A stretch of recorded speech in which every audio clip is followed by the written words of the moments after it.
When you've been around long enough, you learn that the people who love us most don't always show it the way we expect.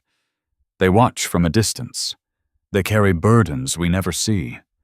And by the time we understand what they sacrificed, it's often too late to say thank you. I learned this truth years ago, in a place I never thought I'd return to. The phone rang while Clara stood at the kitchen sink, hands still wet. Your grandmother passed away. I know, 3 months ago. You've been named in the will. She left instructions you only be contacted now. Clara's grip tightened on the receiver. 23 years of silence. And now this. There's a property, the lawyer continued. A farm and a handwritten note. Papers shuffled on the other end of the line. She wanted you to have everything. Miss Davis, but there's something else. A line she wrote herself. Clara waited.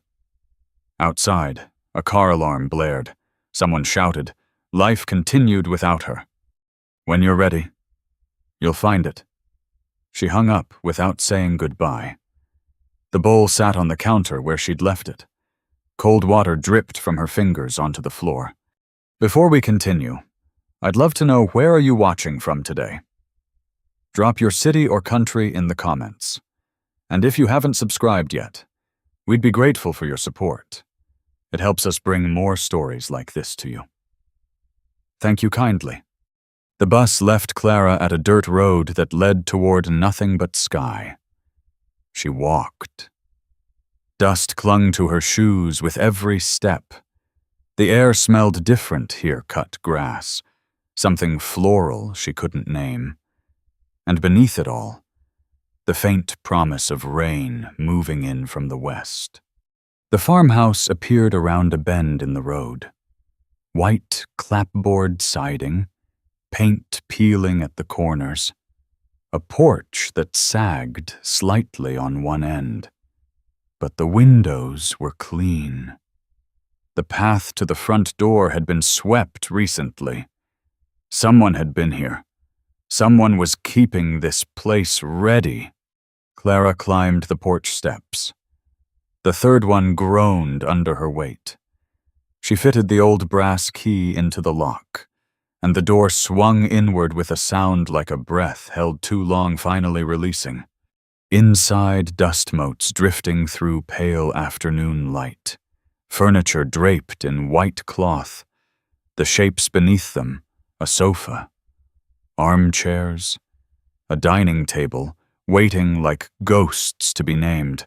Then the smell reached her, lavender, faint and old, but unmistakable. She moved through the narrow hallway, her footsteps too loud against the silence. Kitchen to the left, dishes stacked neatly in a drying rack.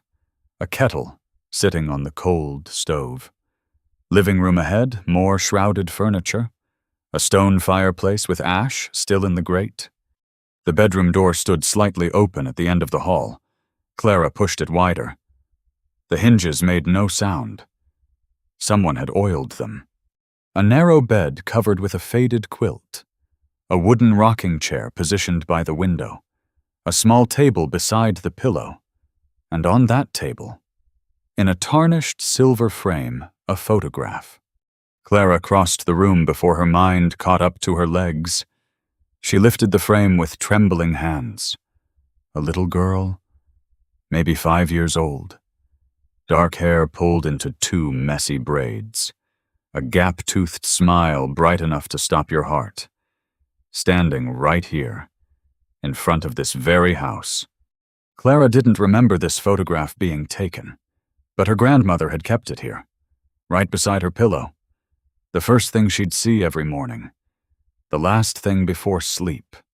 Something moved in her peripheral vision. Clara's head snapped toward the window. A gray dog stood at the far edge of the overgrown garden, thin and wary, watching her with dark eyes. It held her gaze for 3 heartbeats. Then it slipped into the tall grass and vanished. A knock at the front door, Clara set the photograph down carefully and walked back through the house. Her pulse thudded in her throat as she turned the handle. An elderly woman stood on the porch, white hair pulled back from a lined face, holding a small wooden box.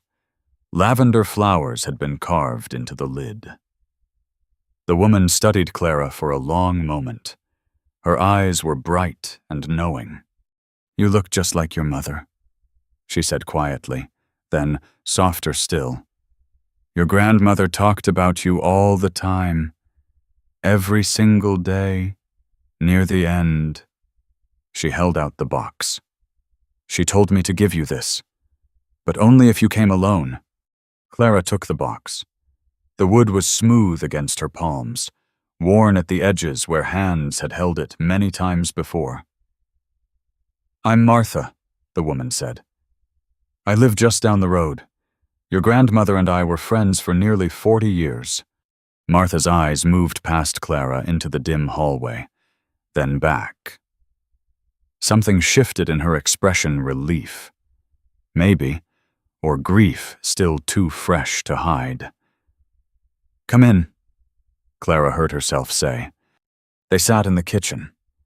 Clara made tea with leaves she found in a tin beside the stove, moving through the motions like she was borrowing someone else's hands. The kettle whistled. Steam rose. Martha watched without speaking. The wooden box sat between them on the table.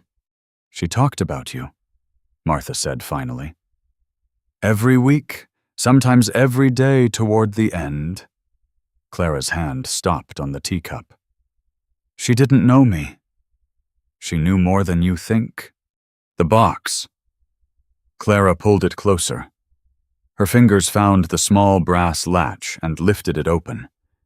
Inside a folded letter on yellowed paper, and beneath it, a piece of paper covered in hand-drawn lines. A map of the property. The farmhouse sat at the center, and scattered across the land were small X marks in faded pencil. She unfolded the letter first. Her grandmother's handwriting, she recognized it from the note the lawyer had mentioned. Thin and slanted. The letters pressed hard into the page, as if the pen might break through. "What I've prepared for you isn't in one place. You'll have to find it yourself. Start from where I sat waiting for you." Clara read it twice, then a third time. "Where she sat waiting?" she said aloud. Martha's cup clinked against its saucer. The rocking chair on the porch. She spent hours there every day, looking toward the road, watching for anyone who might come. Clara stood. The kitchen chair scraped against the floor behind her. She walked through the hallway, past the living room with its shrouded furniture, out the front door into the cooling afternoon air, the porch, the sagging boards. And there, a wooden rocking chair. Its green paint faded nearly to gray, positioned to face the gate at the end of the long dirt driveway. She had walked right past it when she arrived. Hadn't thought anything of it. Now she crossed to it and knelt down. The cushion was flat, the fabric rough with age. She lifted it. A small notebook lay underneath. Brown leather cover, cracked along the spine from years of opening and closing.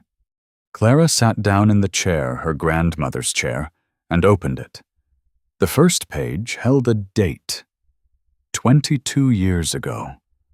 And beneath it, a few lines in that same slanted handwriting Clara started kindergarten today. "My friend Janet says she cried at drop-off but made a friend by lunchtime. A little girl named Sophie with red hair." Clara's breath caught. She turned the page. Another date, another entry. Clara lost her first tooth. Janet sent a photograph. She looked so proud holding it up to the camera. Page after page, year after year. The entries grew shorter when Clara was 8, the year her mother died. But they didn't stop.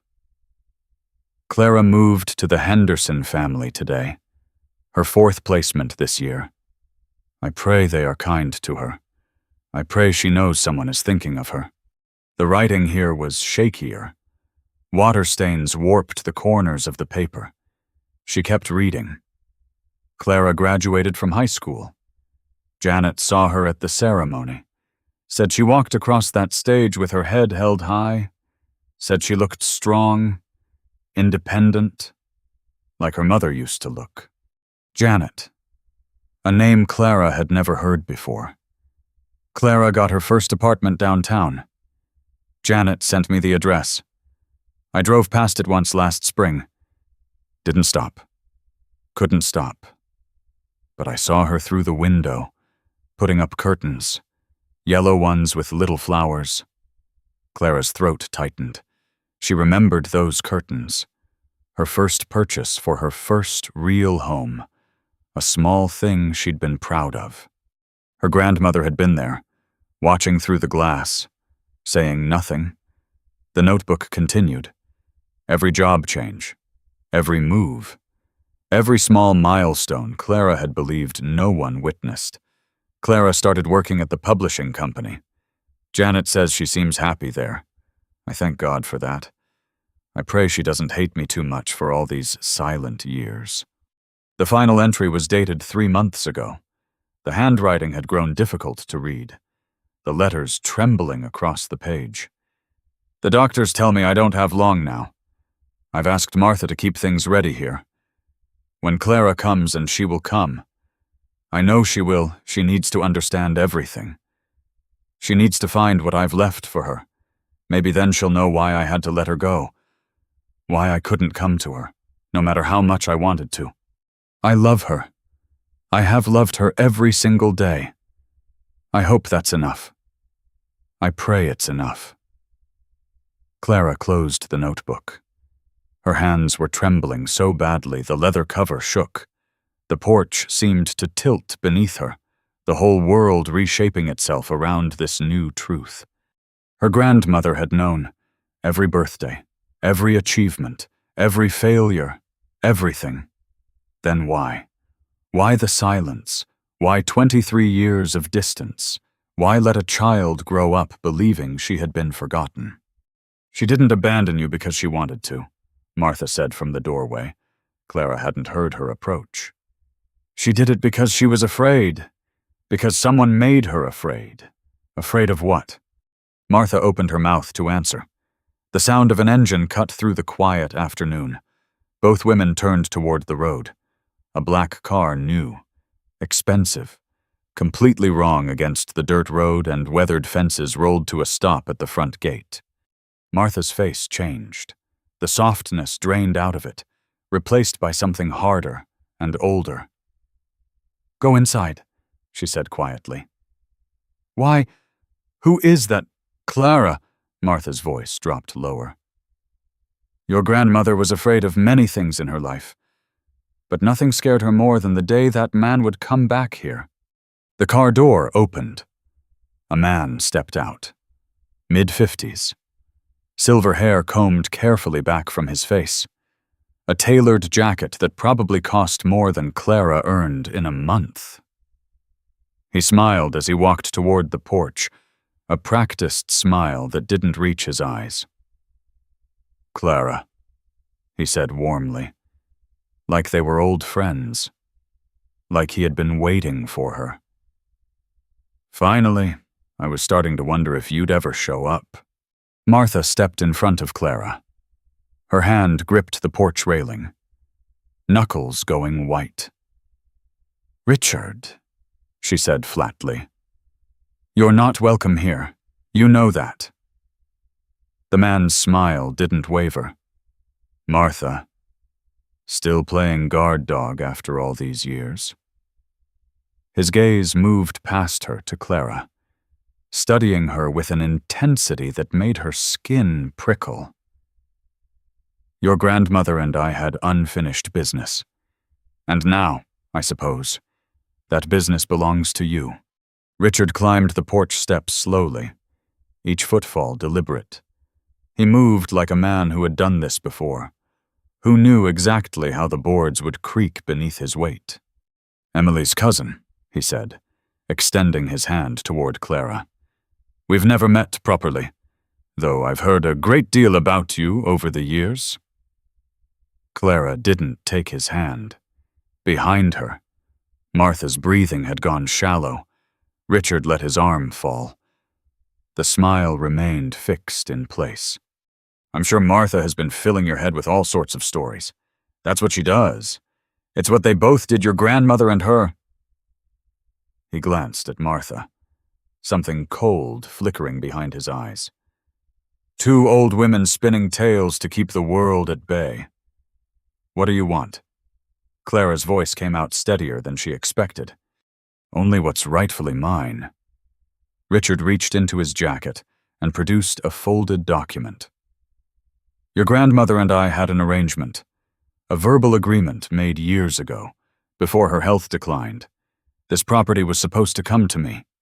There's no such agreement, Martha said sharply. Isn't there? Richard's gaze never left Clara. Your grandmother was a complicated woman, secretive. She made promises to a lot of people. Not all of them were kept. He held out the document. Clara took it without thinking, her fingers moving before her mind could object. A copy of the original deed, Richard explained. Notice the signatures at the bottom, your grandmother's, and mine, dated 15 years ago. Clara looked at the paper. The signatures were there, just as he said. Her grandmother's thin, slanted handwriting, and beside it, Richard's name in bold strokes. This doesn't prove anything, she said. It's just a deed. It proves your grandmother intended for me to have this land. She signed it over to me years ago and then changed her mind. Richard's voice hardened slightly. She had no right to do that. A promise is a promise, and now that she's gone, I intend to collect. Martha stepped forward. Her hands were trembling, but her voice was iron. Eleanor never agreed to give you anything. You pressured her, manipulated her, just like you did to Emily. The name hung in the air between them. Clara saw something shift in Richard's face, a crack in the smooth facade. Emily, he repeated softly. Yes, let's talk about Emily. He turned to Clara, and now his expression had changed. The pleasant mask was slipping, revealing something harder underneath. Your mother trusted me. She came to me when she had nowhere else to go when Eleanor had pushed her away, just like Eleanor pushed away everyone who ever loved her. He paused. Did Martha tell you that part? How your grandmother drove your mother out of this house, how she controlled every aspect of Emily's life until Emily couldn't take it anymore. Clara's throat tightened. She glanced at Martha. Martha's face had gone pale. That's not, Martha began. Not what? Not true. Richard shook his head slowly. I have letters. Clara, dozens of them. Your mother wrote to me for years, telling me everything. He reached into his jacket again and pulled out a small leather folder. He opened the folder and held it out. Clara looked down at the contents. Letters. Yes, a dozen of them. Maybe more.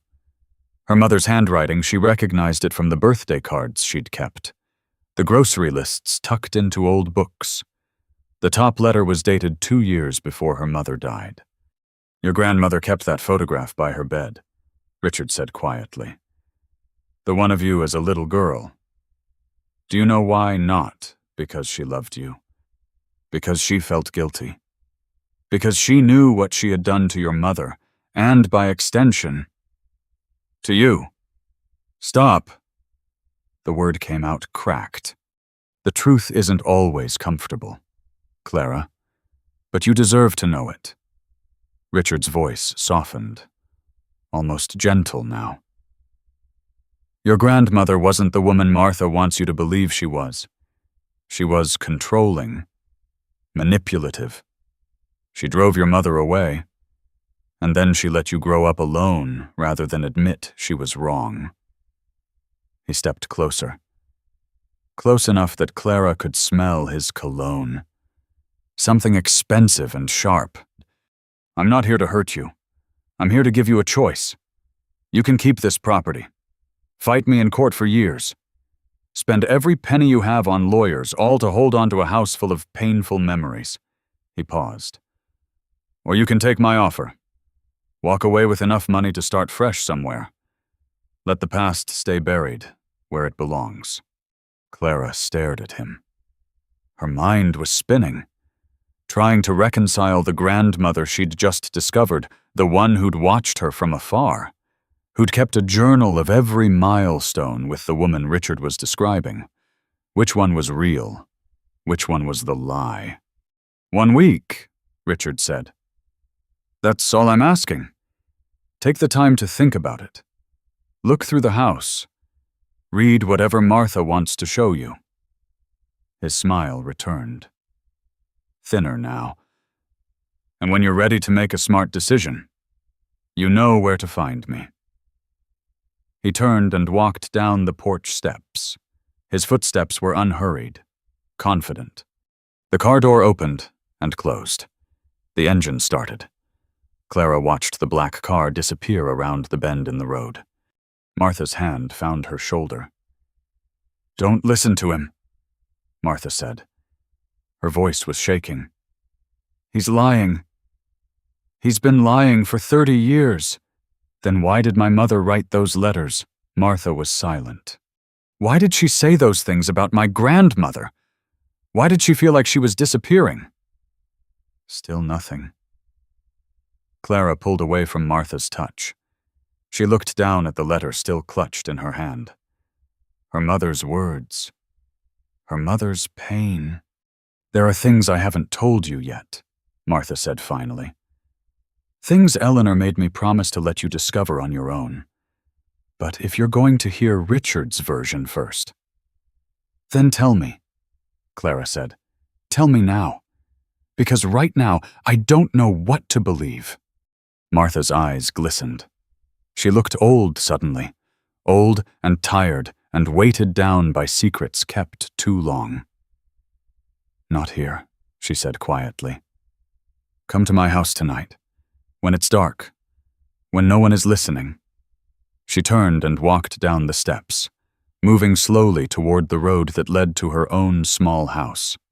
Clara stood alone on the porch. The sun was setting now, painting the sky in shades of orange and purple.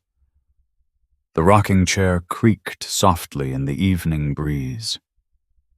In her hands, she held two versions of her grandmother, the watcher, the controller, the lover, the manipulator.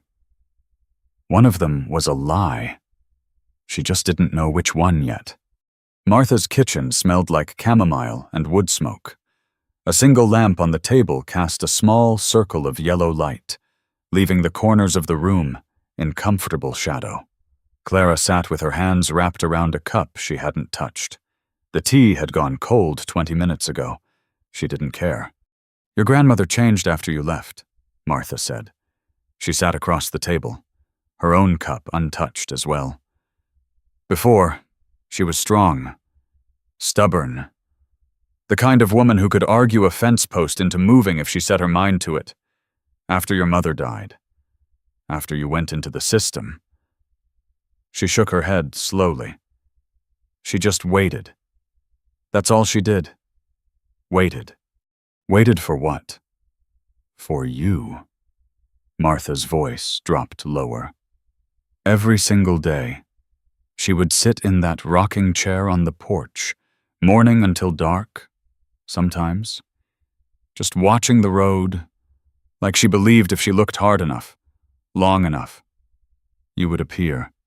Clara's throat felt thick. She thought of the notebook, the entries spanning 2 decades, every milestone, every move, every small detail of a life her grandmother had watched from hundreds of miles away. How did she know? Clara asked. Everything in that journal, my schools, my apartments, my job. How could she possibly know all of that if she never came to see me herself? Martha was quiet for a moment. Her weathered fingers traced the rim of her teacup. Janet Holloway, she finally said. An old friend from when your grandmother worked at the textile mill, back before you were born. Janet moved to the city after she retired. She had family there, a little apartment downtown. Your grandmother asked her to keep watch.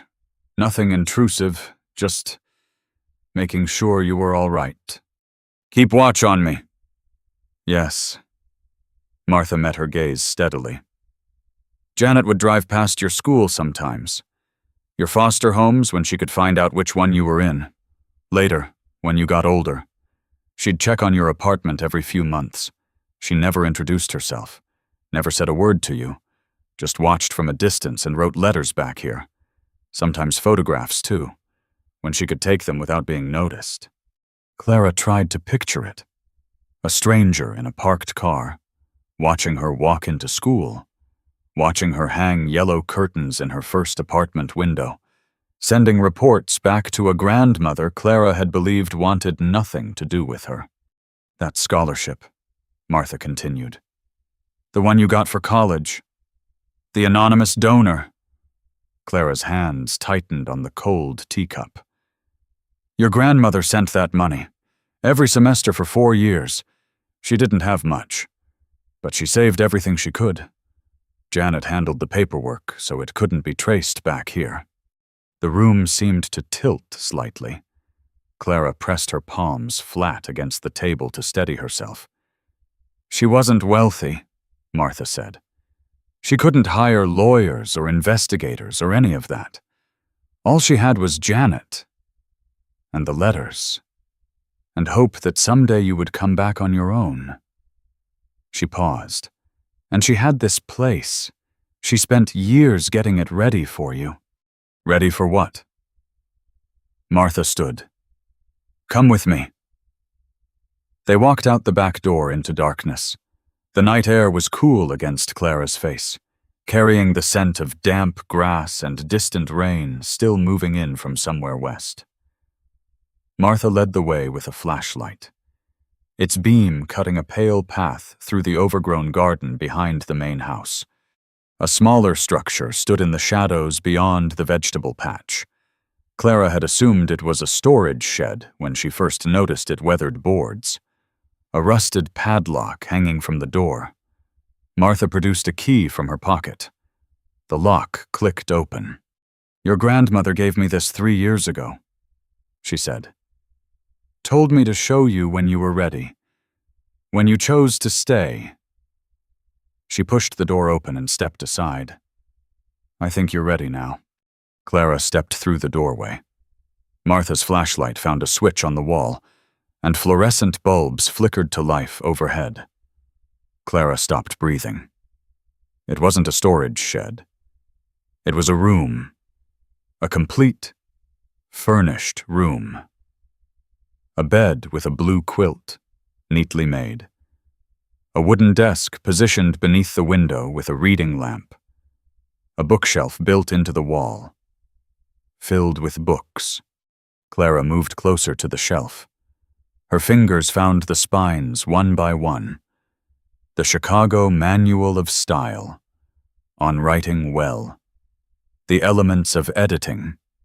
Thinking Like Your Editor. Books about publishing. About editing. About the exact career Clara had built for herself over the past 6 years.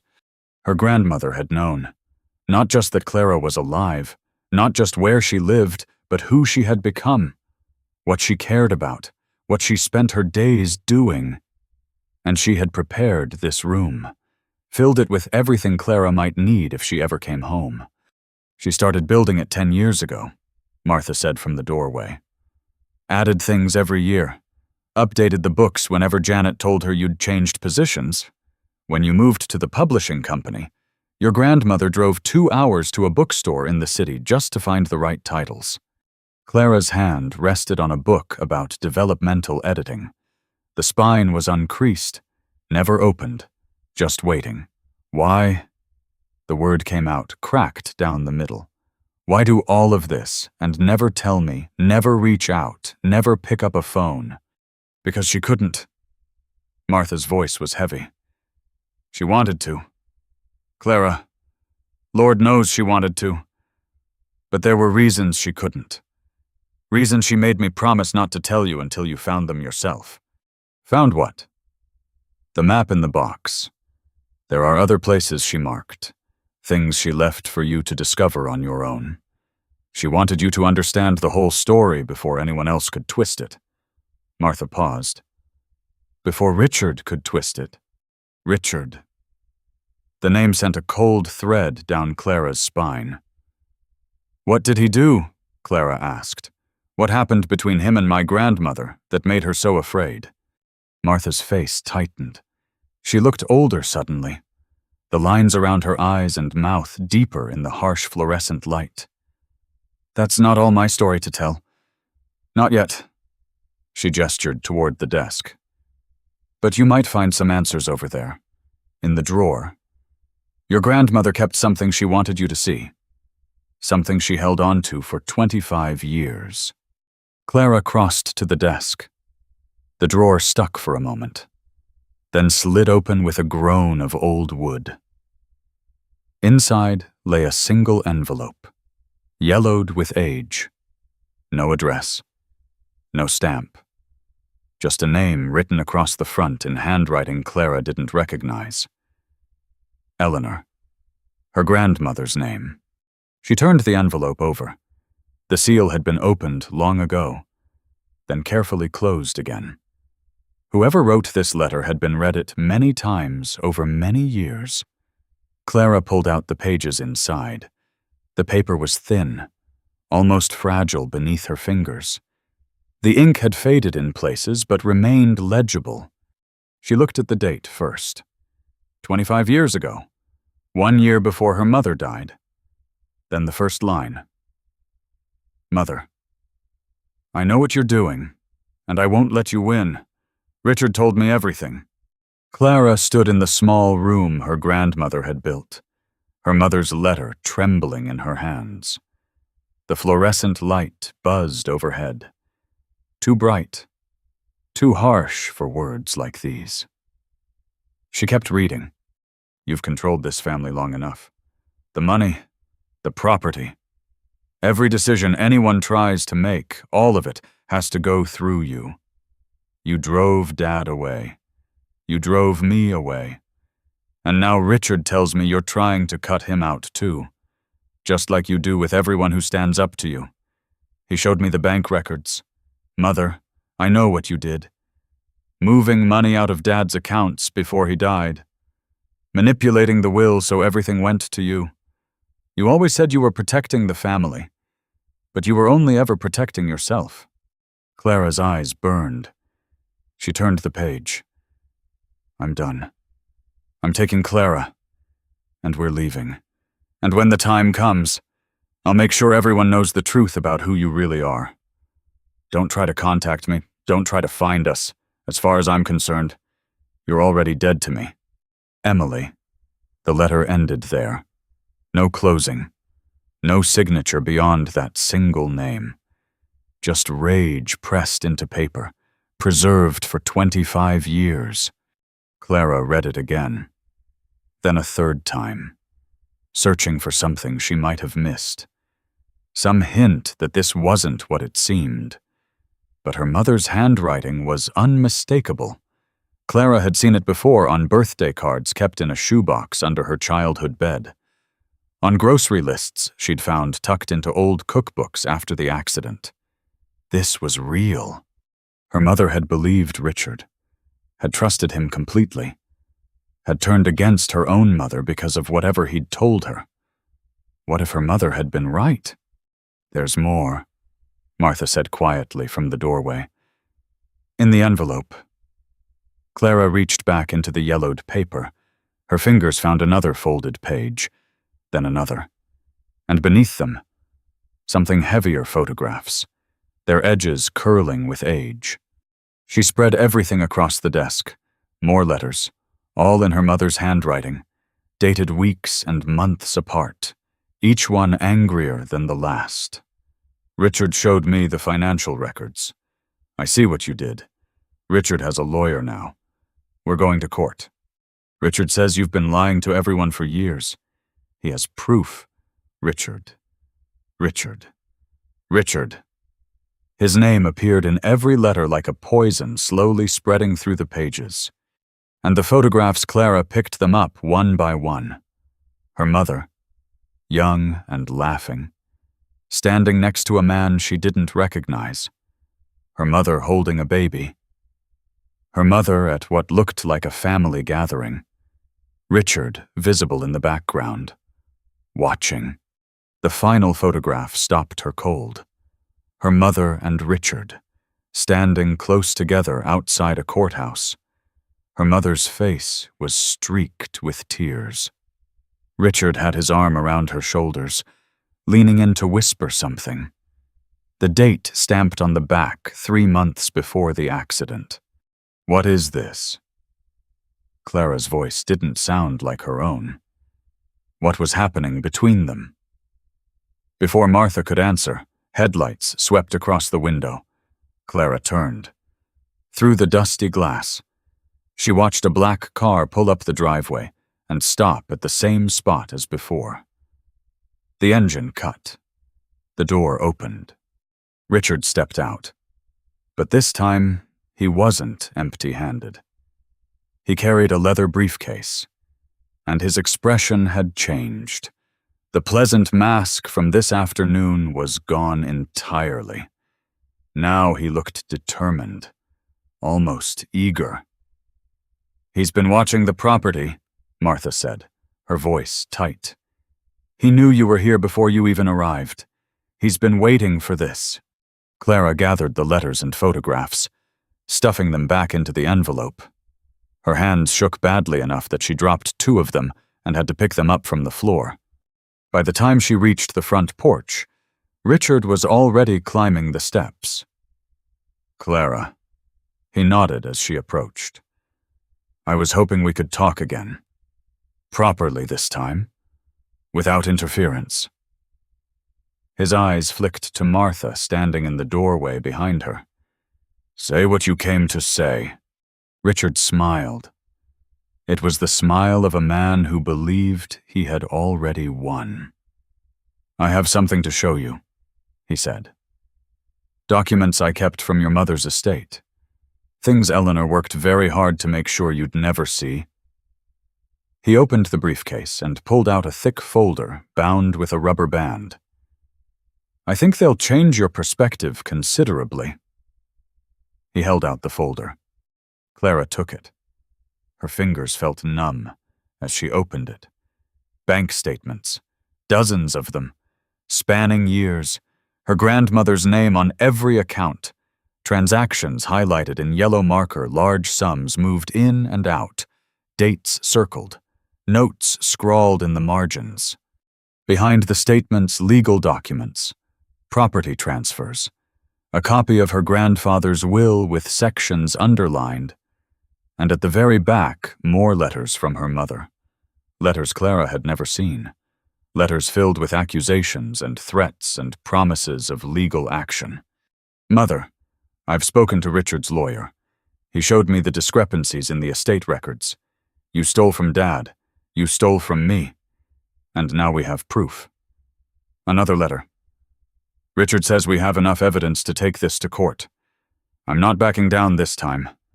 I don't care what it costs." Another. "You always said family was everything, but you destroyed ours, and I will never forgive you for what you've done."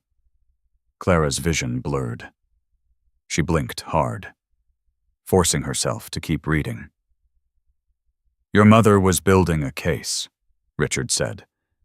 His voice was calm, patient, reasonable. She discovered these inconsistencies just months before she died. She had evidence that Eleanor had mismanaged family funds for years, moving money into accounts no one else could access, lying on legal documents, manipulating your grandfather's will. "That's not," Clara started. "Not what? Not true." Richard's tone hardened slightly. "I know what Martha's been telling you, that I manipulated Emily, that I'm the villain in this story. But ask yourself something. Clara, if your grandmother was innocent, if she had nothing to hide, why did she never fight back? Why did she let you grow up in foster care instead of going to court and proving Richard Hale wrong once and for all?" Clara stared at the documents. The numbers swam before her eyes. "These records are real," Richard continued. "You can verify them yourself. Banks keep copies. Courts maintain files. Everything I'm showing you tonight can be confirmed by a phone call tomorrow morning." He paused, letting that sink in. "Can the same be said for Martha's stories?" Clara looked up at Martha. The older woman's face had gone pale, stricken.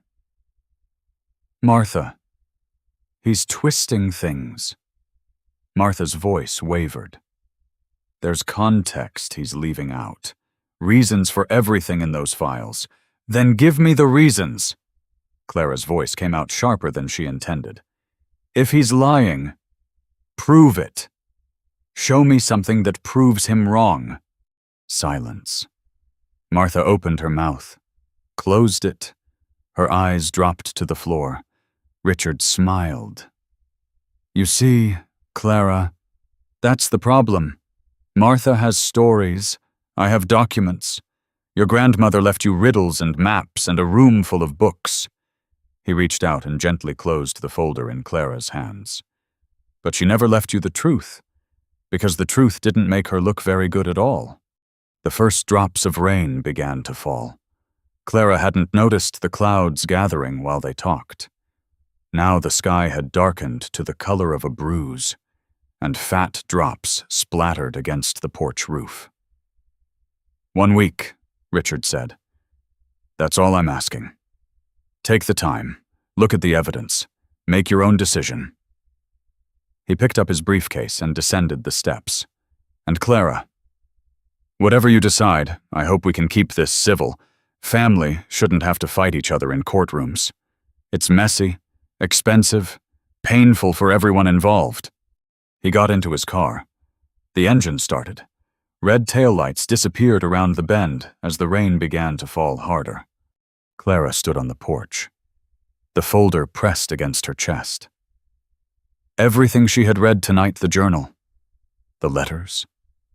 The room built just for her now felt uncertain, questionable, tainted.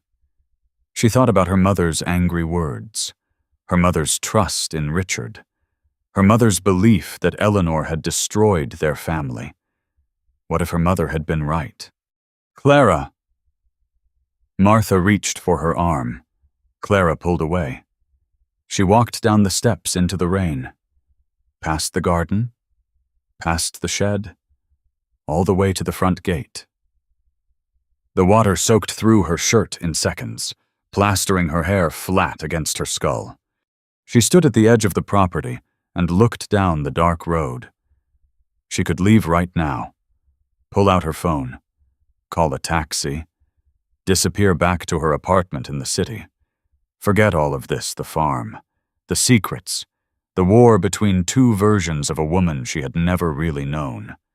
Behind her, the light from the room her grandmother had built still glowed through the rain.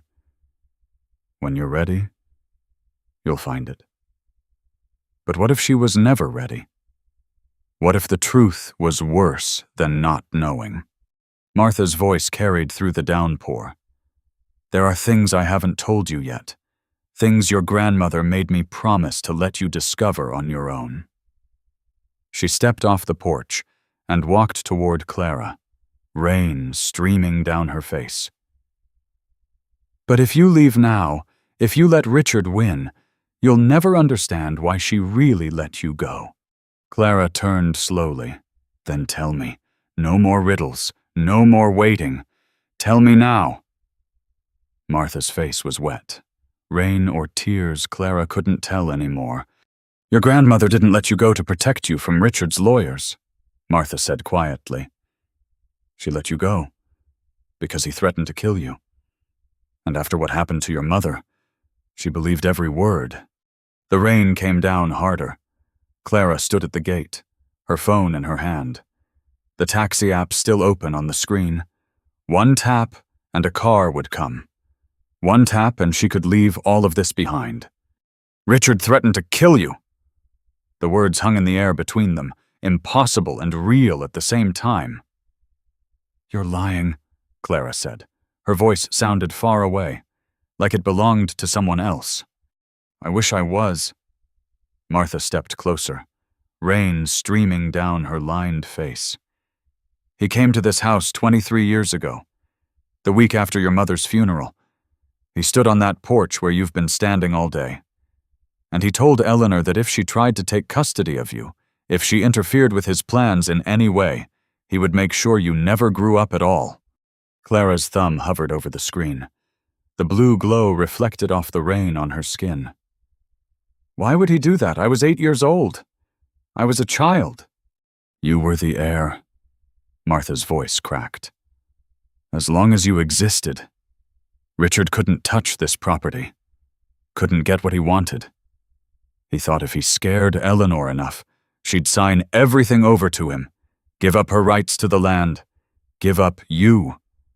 And she believed him. She gave me up because of a threat.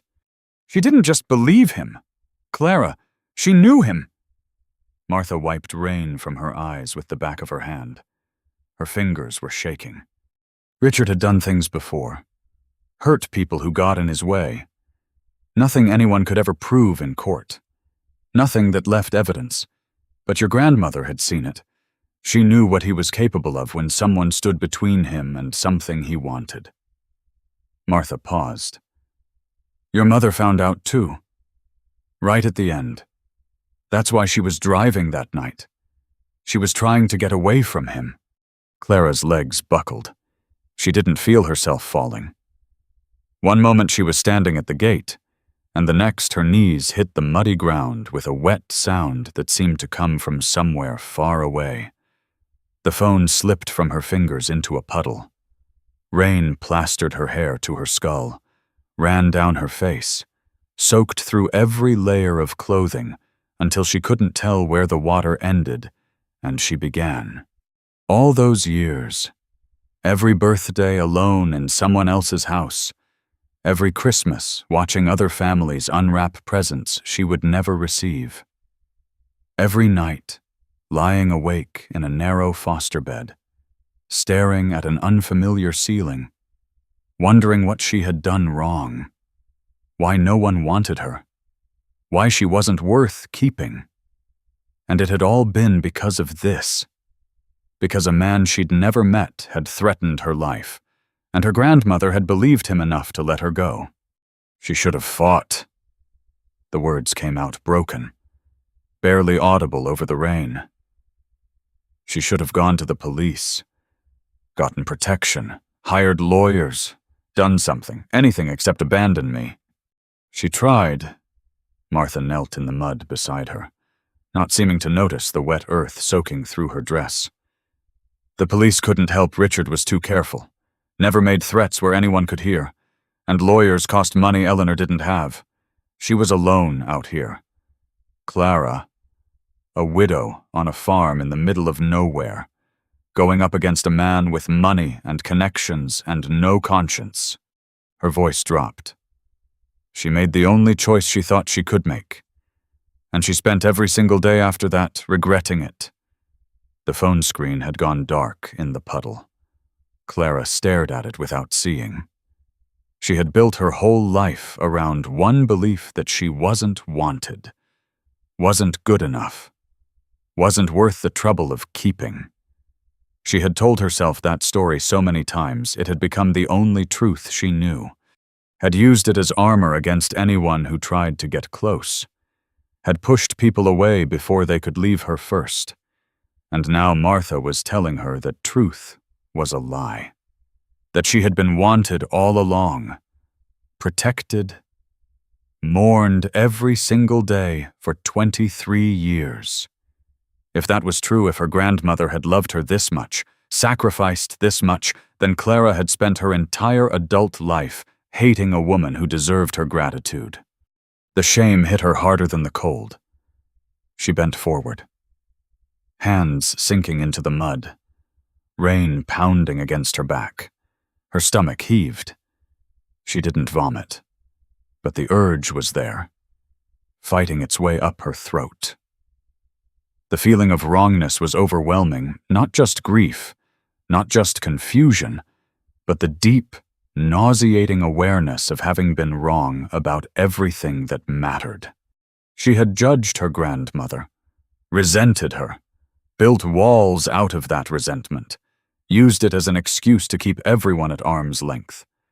And her grandmother had known, had read Clara's silence as hatred, had died thinking her granddaughter would never forgive her. "I didn't know," Clara said. Mud squelched between her fingers. "I didn't know. You thought what anyone would think." Martha's hand found her shoulder. "You were a child when it started. A child can't be expected to understand." "I'm not a child now." Clara lifted her head. Rain ran into her eyes. "I'm 28 years old. I could have come here years ago and asked questions instead of assuming the worst. I could have tried." "You didn't know there were questions to ask. That's not an excuse." The truth was uglier and simpler than any excuse she could make. She hadn't come because she'd been afraid of being rejected again, afraid of finding out that her grandmother really hadn't wanted her, that the abandonment was exactly what it looked like. It was easier to hate from a distance than to risk being hurt up close. And because of that fear, because of that cowardice, she had let her grandmother die without ever knowing she was forgiven, without ever hearing the words Clara had never thought to say. Her knees sank deeper into the mud. She could feel it cold and thick and real seeping through her jeans, coating her palms, clinging to the fabric of her shirt. And somehow that felt right. Somehow she deserved to be here, in the dirt, stripped of every defense she had built over 23 years of believing the wrong story. "Clara." Martha's voice was gentle. "Clara, listen to me. I let her die alone." Clara's voice was hollow. "She spent 20 years watching that road, waiting for me to come back. And I let her die without ever—" "She didn't die alone. I was with her." Martha's hand tightened on Clara's shoulder. "And the last thing she said, the very last word before she closed her eyes, was your name." Something cracked open in Clara's chest. A sound came out of her that wasn't quite crying, something rawer, uglier, a noise she had never made before in her life. "She left you something else," Martha said quietly. "A letter. She wrote it the week before she died, when she knew the end was coming. She told me not to give it to you unless you chose to stay." Clara looked up through the rain. "She knew I might leave. She knew you might not be ready. She wanted you to find the truth on your own, to make your own choice without being pressured." Martha's voice softened. "But she also knew Richard would come, and she wanted you to have the full story before he twisted it beyond recognition." Clara looked back at the farmhouse. The light in the room her grandmother had built was still glowing through the rain, a small beacon in the darkness. She thought about Richard's documents, the bank statements, the accusations. She thought about her mother's letters, the anger, the betrayal, the certainty that Eleanor was the enemy. And she thought about the journal.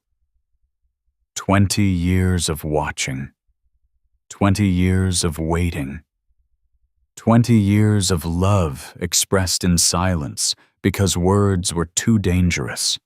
"Give me the letter," Clara said. "Are you sure?" Clara pushed herself up from the mud. Her clothes were destroyed.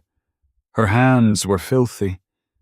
She could taste dirt on her lips, but for the first time since she'd arrived, she felt solid, present awake.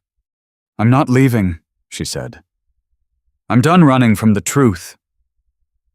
Martha reached into her coat and pulled out an envelope worn and creased. The paper softened by years of handling. "She wrote this for you," Martha said. "Everything you need to understand is inside." Clara took the envelope. Her grandmother's handwriting was on the front. "For Clara, when she's ready." Clara changed into dry clothes she found in the room her grandmother had prepared. A simple sweater, a pair of worn jeans that fit surprisingly well. Her grandmother had known her size, had known everything. She sat at the kitchen table with a candle burning low, the envelope in front of her. The rain had stopped, but water still dripped from the eaves in a steady rhythm. Martha had gone home to give her privacy. The farmhouse was silent, except for the occasional creak of old wood settling. Clara opened the envelope. The letter was longer than she expected. 4 pages, front and back, covered in her grandmother's familiar handwriting. The script was shakier than in the journal entries these words had been written by someone who knew she was running out of time. "My dear Clara, if you're reading this, it means you came back. After everything, after all the years and all the silence, you came. I always believed you would. Even when I had no right to believe anything at all, I need to tell you the truth. The whole truth. Not the pieces I scattered around this property hoping you'd find them. You deserve better than a scavenger hunt. You deserve to hear it from me. Even if I'm gone before you read these words. Richard Hale threatened your life when you were 8 years old. He came to this house 3 days after your mother's funeral and told me that if I tried to take custody of you, he would make sure you disappeared. Not into another foster home. Not to another state. Gone. He said it calmly, like he was discussing what to plant in the garden. And I knew in the deepest part of me that he meant every word. Clara's hands trembled. She kept reading. Richard wanted this property for decades. His family lost their claim to it 3 generations ago through gambling debts and bad decisions. And he never accepted it. When your mother was alive, he worked on her slowly, fed her lies about me, turned her small frustrations into something much darker. He thought if he could control Emily, he could eventually control the inheritance. But then your mother died. That rainy night. She was driving away from him. She had finally seen what he really was. She called me that afternoon the first time we'd spoken in 2 years and said she was bringing you home. She said Richard had threatened her. She said she was scared. 3 hours later, the police came to my door. Clara set the letter down. The candle flame wavered in a draft she couldn't feel. She pressed her palms flat against the table and breathed until the room stopped spinning. Then she picked up the letter again. After the funeral, Richard came here with his threats, and I believed him because I had seen what happened to Emily. I believed him because I knew no one would protect you if something happened to me, too. I believed him because I was terrified and alone, and I didn't know what else to do. So I let you go into the system. I told myself it was temporary. I told myself I would find a way to bring you home once I figured out how to keep you safe. But the years passed, and Richard was always there, always watching, always reminding me of what he'd promised. And then you turned 18, and then 21, and then 25. And I realized I had another reason for staying away, a worse one. I was ashamed. I had let you grow up alone because I was afraid, and every year that passed made it harder to reach out. What would I say? How could I explain 2 decades of silence? I told myself you hated me. I told myself you were better off without an old woman who hadn't been brave enough to fight for you. I told myself a lot of things. Clara, most of them were excuses. The truth is, I was a coward. I chose my own fear over your happiness. I called it protection. But really, it was just another way of protecting myself. From the guilt of what I'd done. From the possibility that you might reject me. From having to face what I'd become. The candle had burned down another inch. Clara didn't notice. Your mother's letters, the angry ones Richard probably showed you, were written when she was under his influence. He had spent years poisoning her mind against me. She believed what he told her because she needed to believe someone. And I wasn't there to show her the truth. I don't blame Emily. She was lost and hurting, and she trusted the wrong person. By the time she realized what Richard really was, it was too late. But I need you to know your mother loved you, whatever else went wrong. That part was real, and in the end, she was trying to bring you home. She was trying to save you from him. I've left you everything I have, this property, the land, whatever money remains after the medical bills are paid, but none of that is what I really want you to take from this. The inheritance isn't the farm. Clara, the inheritance is you.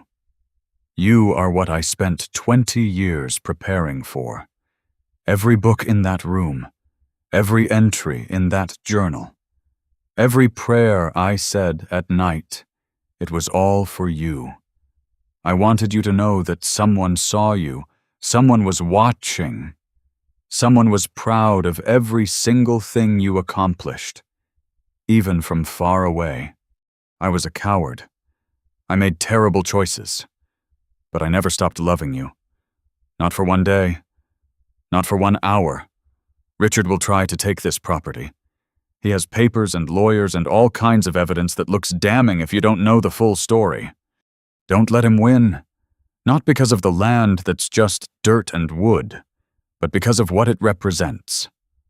This was supposed to be your home, your mother's home, your children's home someday. If you want it, don't let him take that from you too. I love you, Clara. I'm sorry for all the years I wasted being afraid.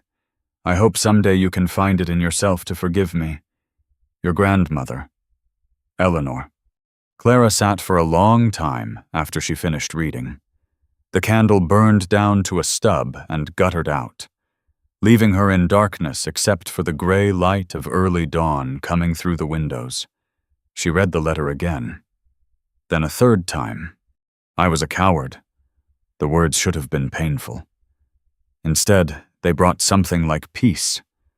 Her grandmother hadn't been perfect, hadn't been noble, had made wrong choices for partly wrong reasons, just like Clara, who had stayed away because of fear, who had convinced herself that not knowing was safer than risking rejection. They were the same. Both afraid, both imperfect, and both, in the end, trying to find their way back to each other. Clara folded the letter and slipped it back into the envelope. She walked to the front door and opened it. Richard's car was parked at the gate. He leaned against the hood, arms crossed, watching the house. The sun was just coming up behind him, turning his silver hair to gold. He looked like he had been waiting there for hours. "Long night?" he asked as she approached. "Yes. Made your decision?" Clara stopped a few feet away. She looked at him, really looked for the first time since he'd arrived.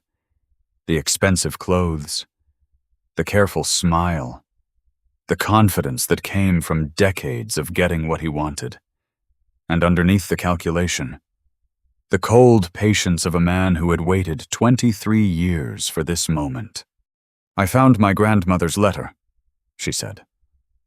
Richard's expression flickered, just for half a second. Then the mask settled back into place. "I'm sure she had plenty to say.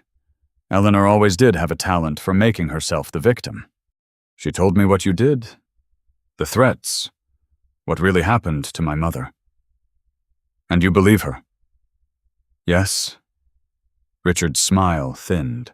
"Clara, your grandmother was a troubled woman. She saw enemies everywhere. She drove away everyone who loved her, including Emily. And now she's trying to do the same thing from beyond the grave.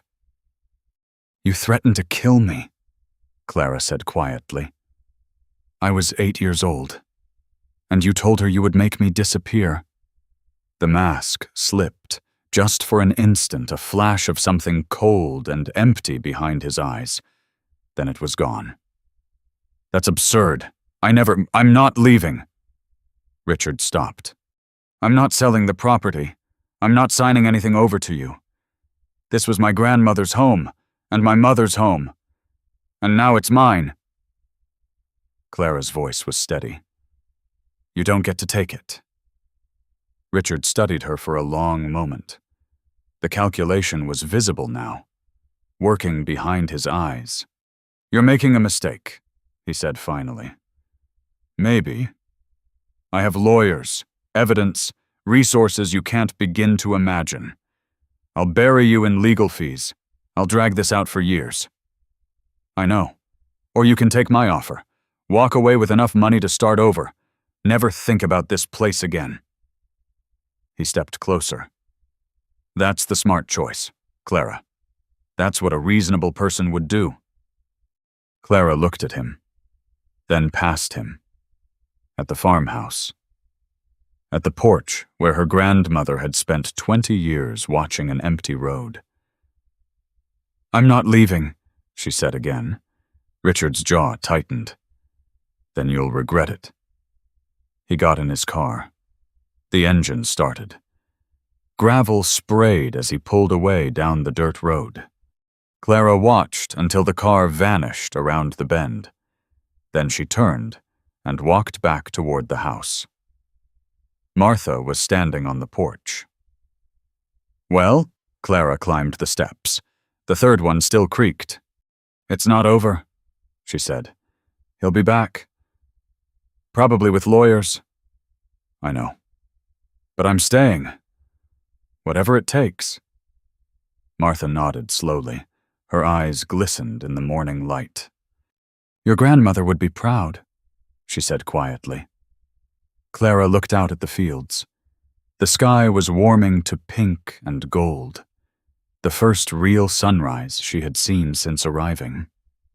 "I don't know about proud," she said, "but I think she would understand." 3 weeks passed. Clara stood on the porch with a cup of coffee warming her hands. The morning air carried the scent of cut grass and something sweet wildflowers blooming along the fence line, purple and yellow against the green. The farm looked different now. The windows were clean and open to catch the breeze. The porch boards had been repaired. The third step no longer creaking under her weight. The white cloth coverings had come off all the furniture, and sunlight filled rooms that had waited in shadow for too long. Martha came by most afternoons with fresh bread or vegetable soup or news from town. The neighbors had started to notice the activity lights on at night. A car in the driveway. A young woman working in the overgrown garden. Word traveled fast in small places like this. People waved when they drove past now. A few had stopped to introduce themselves and welcome her home. Home. The word still felt strange in her mouth, but less strange than it had 3 weeks ago. Richard's lawyers had sent 2 letters. Clara had forwarded them to an attorney in the city, a woman Janet Holloway had recommended before she passed away last spring. The case would take time, the attorney said. Months. Probably. Maybe longer. Richard had documentation. But Clara had her grandmother's records too carefully preserved in a fireproof box in the bedroom closet, along with a detailed timeline Eleanor had kept of every threat, every break-in, every suspicious incident over 23 years. The fight wasn't over. But Clara wasn't running anymore. She took a sip of coffee. The warmth spread through her chest. A movement at the edge of the property caught her attention. The gray dog, the same one she had seen that first day, stood near the old oak tree by the fence, watching her, still thin, still cautious, keeping its distance. It had been coming closer over the past few weeks, never all the way to the house, never near enough to touch, but closer, a few feet each day, testing the space between them. Clara set her coffee cup on the porch railing. She walked down the steps, all three solid now, and crossed the yard slowly. The dog's ears flattened against its skull, but it didn't run. She stopped about 10 feet away and crouched down to make herself smaller, less threatening. "I know," she said quietly. "I don't trust Easy either." The dog's tail moved. Not quite a wag. Something closer to acknowledgement. Clara stayed there for a long moment, letting the silence stretch between them. The sun was warm on her back. The grass was damp beneath her feet. Somewhere in the distance, a tractor rumbled across a neighboring field. The dog took a step forward, then another. It stopped just out of arm's reach, nose twitching, studying her with dark eyes that had seen too much. "Take your time," Clara said. "I'm not going anywhere." She stood up slowly. The dog flinched but held its ground. Clara walked back to the porch. When she looked over her shoulder, the dog had moved to the edge of the garden. Still watching, still waiting, but not leaving. Inside, the house was quiet. Clara had learned to appreciate the silence over these past weeks, not the heavy, waiting silence of before, but something lighter, more peaceful. The silence of a place that was finally being lived in again. She walked to the bedroom, her grandmother's bedroom, now hers. The photograph still sat on the bedside table Clara at 5 years old, gap-toothed and grinning in the summer sun. She picked it up sometimes, trying to remember the moment it was taken. She never could. But that was all right. Some memories weren't meant to be recovered. They were meant to be made new. The desk in the corner held a stack of paper and a pen. Clara had been putting this off for days, searching for the right words, the right way to say what needed to be said. She sat down and picked up the pen. "Dear Grandma." The words came slowly at first, then faster, flowing out of her like water finding its path downhill. "I found your letter. I found everything you left for me, the journal, the room, the map with all the places you wanted me to discover. I found the truth. I wish I could tell you I understand completely. I don't. Part of me is still angry. Part of me still wonders what my life would have been like if you had made a different choice. If you had fought harder. If you had been less afraid. But I'm starting to realize I might have done the same thing. Fear is powerful. It makes us do things we know are wrong because the alternative feels even worse. You were afraid of Richard. You were afraid of losing me, and in trying to protect me from one kind of loss, you caused another. I'm not sure I forgive you yet. That word feels too simple for something this complicated. But I'm trying to understand. And understanding feels like a place to start." Clara paused. The pen hovered over the paper. "I met Martha. She told me about the years after I left the waiting, the watching, the hope that never quite died. I read your journal. Every entry, every milestone you recorded from hundreds of miles away. I saw the room you built for me, filled with books about a career you never got to see me have. You weren't perfect. You made mistakes, big ones, but you never stopped loving me. I know that now. I didn't know it before. And the not knowing shaped my whole life in ways I'm only beginning to see. But I know it now. and that has to count for something. I'm staying. The farm is mine. And I'm going to fight for it. Richard's lawyers have already started circling, just like you warned. But I have lawyers too. And I have something he doesn't. I have the truth. I have 23 years of your handwriting proving that you never forgot me, never stopped watching, never stopped hoping I would come home.